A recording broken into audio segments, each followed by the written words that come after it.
हम ये मानते हैं कि हमारे सद्गुरु एक हैं और सिर्फ अपने सद्गुरु के प्रति समर्पण का भाव, एक निष्ठ भाव, यही भक्ति है। और ऐसी भक्ति करोगे तभी तुम्हारी भक्ति सफल होगी।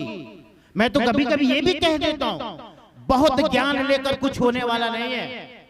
भटक रहे हैं ज्ञानी, भ्रमित हो रहे हैं ज्ञानी। वो भक्त ज्यादा अच्छा है जिसके अंदर सरलता है, सहजता है। तुम्हारे ज्ञान से तुम्हारा अहंकार बढ़े, ये कैसा ज्ञान? ज्ञान से अहंकार बढ़े, भक्ति से अहंकार बढ़े, तो कैसी भक्ति और कैसा ज्ञान?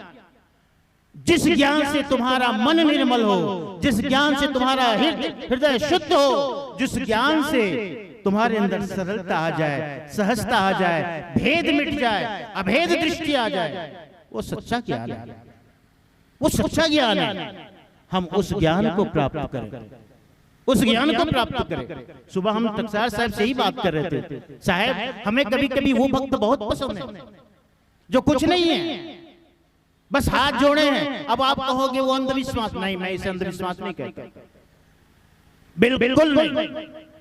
उसकी निष्ठा है। और आपको बताऊं, हम ज्ञान कथने वाले पीछे रह जाएंगे, वो हमसे पहले मुक्त हो जाएगा, क्योंकि उसको उसके अंदर समर्पण है, वो समर्पित है, उसको विश्वास है, एक के प्रति पूर्ण विश्वास है, वो पार हो जाएगा, हम पीछे रह जाएंगे, क्योंकि हम तो भ्रमित हैं। हमें तो ज्ञान का अहंकार है, ज्ञान के नाम पे ज्ञान का भ्रम है। इसलिए प्यारे हंसनों, भक्ति जीवन के लिए बड़ी आवश्यक है। कल भी मैंने कहा था इस बात को, सत्संग है मानसरोवर, डुबकी लगाना भक्ति है, और डुबकी लगाकर जो रत्न मिले वही ज्ञान है। जितने तुम गहरे डूबोगे भक्ति में, उतने ही तुम्हें ज्ञान की प्राप्ति होगी। इसलिए हम सब, साहब ने देखो, धर्मदास साहब ने कल भी कहा था, वो तो स्पष्ट कहते, भक्ति प्रभाव मिटी सकल धर्मदास की पीर। ये तो भक्ति का प्रभाव है कि मेरी सारी पीड़ा मिट गई। ऐसा नहीं है कि धर्मदास साहब ज्ञानी नहीं थे, हाँ? ऐसा नहीं थे कि साहब ज्ञानी नहीं थे, उन्हें कुछ पता नहीं था, बोध नहीं था, नहीं, लेकिन उन्होंने जाना समर्पण, उन्होंने जाना विश्वास, सदगुरु पर विश्वास, सदगुरु पर समर्पण, तो आपसे जिंदा है। सदगुरु यदि जीवित हैं तो आपसे जीवित है, न शास्त्रों से, न उन शोध ग्रंथों से, न उन साहित्यकारों से, आपसे, आप भोले भाले लोगों से, आप सदगुरु के हंसों से। साहेब सदगुरु जीवित हैं, हाँ, इसलिए आवश्यक ज्यादा इस बात की है कि हम उनकी भक्ति करें, सदगुरु के प्रति भाव रखें, उनके प्रति समर्पण रखें। प्यारे हंसनों,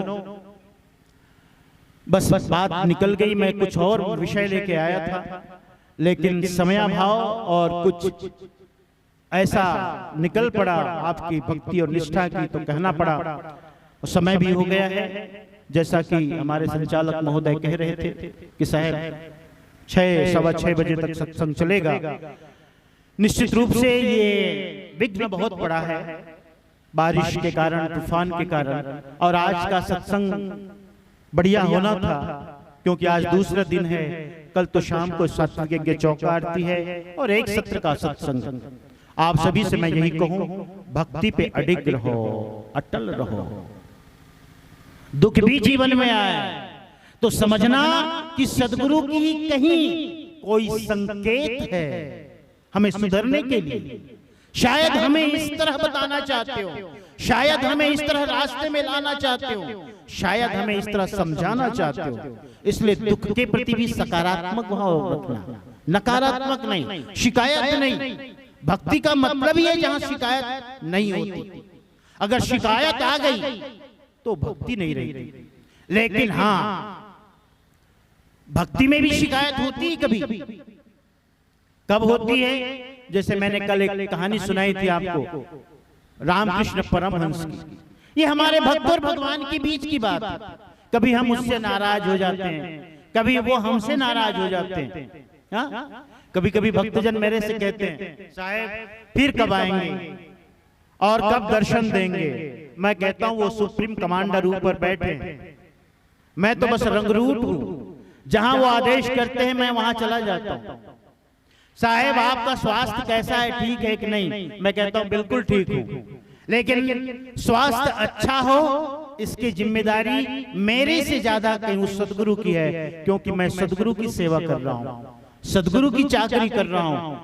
तो जिनकी मैं सेवा करूं, जिनका मैं दास हूं, जिनका मैं चाकर हूं, उन्हें मेरी चिंता की ज्यादा जरूरत है, उन्हें ज्यादा चिंता की जरूरत है। और ये भरोसा मेरा सदगुरु हमेशा अच्छा रखते हैं, स्वस्थ रखते हैं। अभी पिछले 2 महीनों से लगातार मैं कार्यक्रम दे रहा हूं, लगातार। कल मैं यहां आया प्रथम सत्र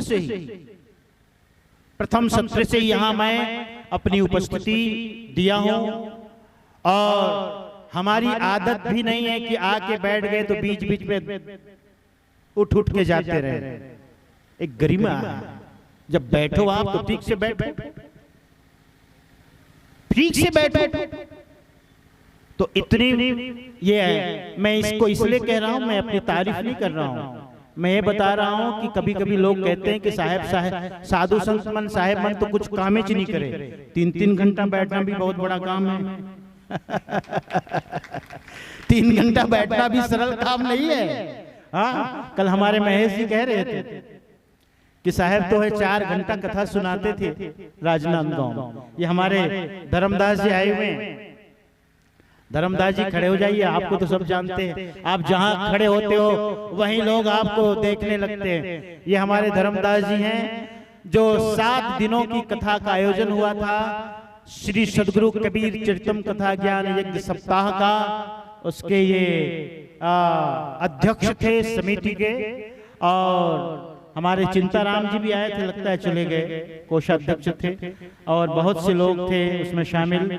तो वहां तो हम 4 घंटा बैठते थे लगातार। हाँ?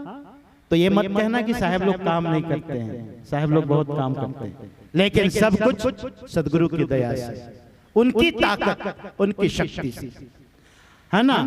हम तो ये कहते हैं कि मनुष्य की अपनी एक क्षमता है, उतनी क्षमता हमारी भी है, लेकिन यदि हम आपसे कुछ विशेष कर पाते हैं तो ये सदगुरु की दया है, उनकी कृपा है, उनकी मेहर है।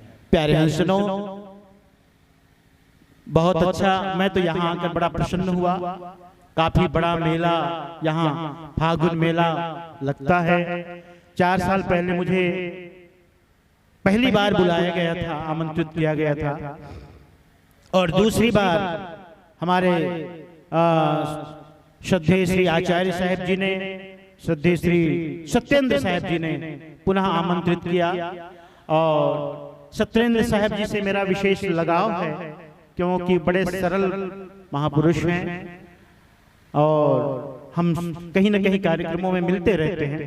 तो इस प्रकार उनका नेह निमंत्रण पा करके मैं आपके बीच आया, और आज मैं चाहता था कि शाम को प्रस्थान कर जाऊं यहाँ से, लेकिन कुछ भक्तों ने कहा साहब अभी रुकिए, तो देखता हूँ जैसे साहब की आज्ञा होगी, या तो निकल जाऊंगा या तो कल थोड़ा और रुक जाता हूँ फिर। लेकिन बहुत अच्छा, 196 वर्षों से ये कार्यक्रम चल रहा है। हाँ? ये कोई छोटी मोटी बात नहीं है, एक निरंतरता, एक निरंतरियता इसमें है, इस कार्यक्रम में।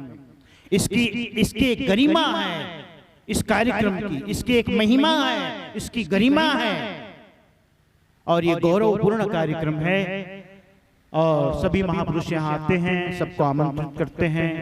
आसपास क्षेत्र से इधर मेरे बहुत सारे कार्यक्रम बने, तो जहां भी जाता था मेरे से सब कहते थे साहब नादिया कबीर आश्रम से निमंत्रण आया है साहब, पता चला आप भी आ रहे हैं तो हम आएंगे जरूर। मैंने कहा आना भाई। तो इस क्षेत्र में भ्रमण करने से सबसे परिचय हो गया है, और इस क्षेत्र का ये बड़ा कार्यक्रम है जिसमें आप प्रतिवर्ष आते हैं। आप सभी को बहुत बहुत धन्यवाद विशेष न कहते हुए इन शब्दों के साथ अपनी वाणी को विराम देता हूँ। सत्यनाम साहेब बंदगी।